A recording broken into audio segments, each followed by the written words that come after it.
لە 25/5/1938 بڕیاری دامەزراندنی قەزای پشدەر لەلایەن سەرۆک وەزیرانی ئەوسای عێراق کە جەمیل مەدفەعی بوو دەرکرا. لە 15 هەمان ساڵ فەرمانی دامەزراندنی قەزای پشدەر چووە بواری جێبەجێکردنەوە و فەرمانی بۆ دەرچوو کە لە سەرەتاشدا لە دوو ناحیە پێک هاتبوو، ناحیەی قەڵاتزێ و ناحیەی مەرگە کە ناوەندی بنگرت بوو.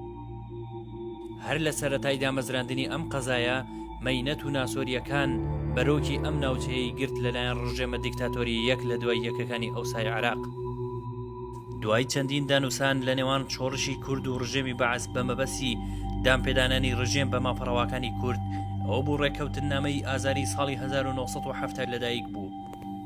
بەڵام هەر زۆری نەخایاند ڕژێمی عێراق لەم ڕێککەوتنە پەشیمان بووەوە و دەستی کرد بە پلان گێڕان لە پێناوداگیرکردنی کوردستان و کاولکردنی زیاتری ناوچەکە. دوای دروستبوونی ئاڵۆزی زانکۆی سلێمانی کە تاکە زانکۆ بوو لە هەرێمی کوردستان گوازرایەوە بۆ شاری قەڵاتزێ. ئەم هەنگاوەش وەک پشتیوانیەکی زانکۆی سلێمانیدا دەندرا لە شۆڕشی کورد و کوردستان. بەڵام ڕژێمی بەعەس ئەم جارەیان زۆر بە دڕندانەتر پەلاماری کوردستانیدایەوە و شاری قەڵاتزەی لانکەی شۆڕشی کردە ئامانج. بەرەبەیانی ڕۆژی 24/4/1974 کاتژمێر 45 خولەک دوو فڕۆکەی سیخۆی ڕووسی هاتنە سەر ئاسمانی شاری قەڵاتزێ و زۆر بێبەزەیانە ناوەڕاستی شاریان بە چەندین بۆمبی ناپاڵمی هیندی بردومان کرد. هەر بەمەشەوە نەوەستا لە فڕۆکەکانەوە بە دۆشکە و چەکی جۆرا و جۆر گول لە بارانی دانیشتوانەکەیان کرد. لە چەند ساتێکی کەمدا شارەکەیان خەڵتانی خوێن کرد و هاوار و ناڵەی ژن و منداڵ و بێسەرپەرشتان ئاسمانی هەژان. ئەنجامی ئەم هێرشە دڕندانەیە بووە هۆی شەهید بوونی 134 هاوڵاتی سڤیل و زیاتر لە 152 بریندار. زۆربەی زۆری قوربانیەکان لەو کارە ساتە جەرگ بڕەدا ئافرەت و منداڵ و بەساڵاچوان بوون.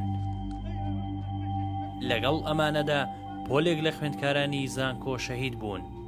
لە خوێندکارانی کۆلێژی کشتتوکاڵی هەریەک لە سەروەر عەلی قادر و فاڕۆق عەلی عەبدوڵڵا و حەمە ساڵح قادر و لە خوێندکارانی کۆلێژی ئاداب هەریەک لە ئازاد حسێن محەممەد، بورهان عەبدوڵڵا شاسوار، هیوە عەبدولغەفور. ئەمە سەرەڕای چەندین خوێندکاری تری وەک عەباس ڕەسوول محەممەد، عەبدولحەمید شاسوار، عەبدولحەمید خانەقینی، ئەمیر ڕەئوف نەجیب، دلێر عەبدولحەمید ئەتروشی شەهید بوون.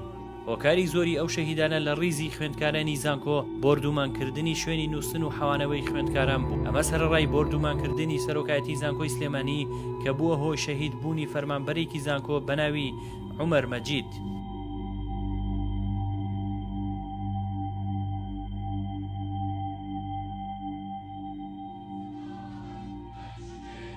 24/4 زامێکی زۆر گەورەی لە دڵ و هەناوی هەموو هاوڵاتیان دروست کرد بوو. ڕۆژ بە ڕۆژ ئازار و سوێی ئەم زامە لەبیر نەکراوە گەورەتر دەبوو. ئەوە بوو لە ڕۆژی 24/4/1982 خەڵکی شاری قەڵاتزێ بە هاوکاری ڕێخستنەکانی هێزی پێشمەرگەی کوردستان بڕیاریاندا ڕاپەڕینێکی گەورە دژی ڕژێم ئەنجام بدەن لە تۆڵەی ئەو کارە ساتە. سەرەتا بە هاوکاری ڕادیۆی دەنگی گەلی کوردستان و بڵندگۆی مزگەوتەکان جۆش و خرۆشیان خستە ناو دڵی هاوڵاتیان و خۆپیشاندان بەڕێ پێوان بۆ سەر قەبران دەستی پێکرد.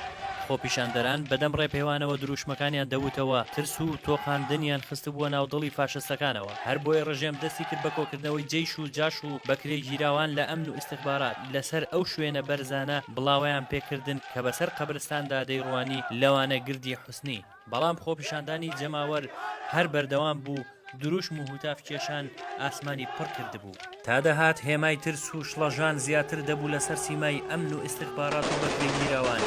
لە ئەنجامدا ڕژێم دەستی کرد بە گولەبەرانکردنی خۆپیشاندەران و خۆپیشاندەرانیش زۆر بوێرانە بەردبارانی ئەو هێزەی ڕژێمی دەکرد. لە ئاکامی ئەم کارە ساتەش هەر یەک لە دایکە ئامینە و مامۆستا سنەوبەر مەحموود شەهید بوون و ئاماد زاهیر سەعیدیش دوای 4 مانگ بەهۆی پێکانەکەیەوە چووە کاروانی شەهیدان.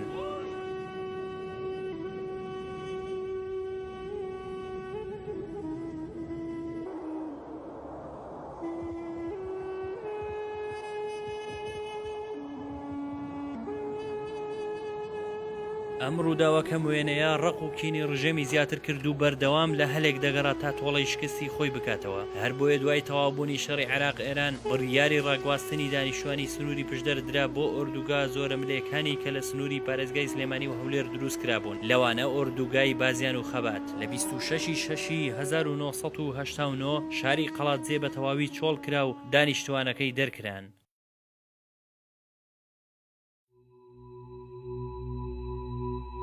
جەماوەری خۆراگری کوردستان لە بەهاری ساڵی 1991 ڕاپەڕینێکی سەرتاسەریان ئەنجامدا و کە بڵێسەکەی لە شاری ڕانیە دەستی پێکرد و لە ماوەیەکی کووردا سەرجەم کوردستانی گرتەوە و کۆتاییان بە قۆناغی زوڵم و ستەم و داگیرکاری هێنا.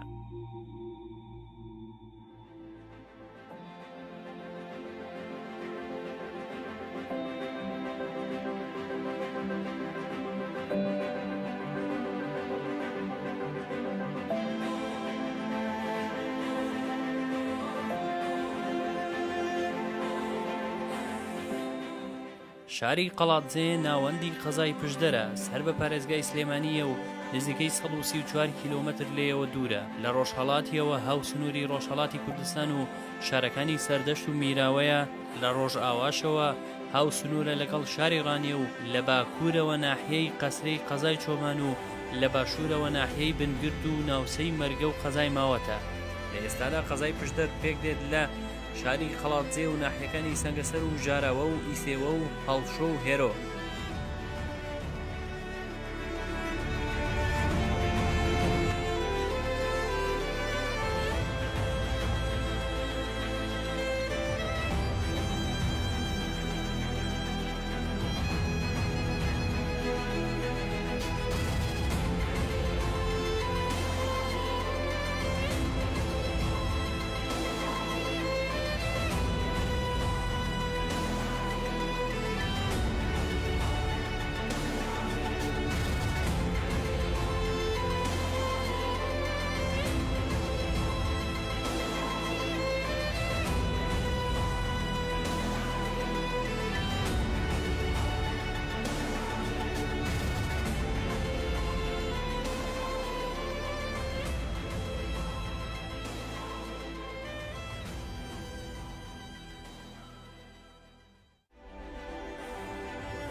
ژیان و ئاوادانی گەڕایەوە بۆ ئەم شارە و چرخێکی نوێ لە شارستانی لەم شارە دەستی پێکردەوە.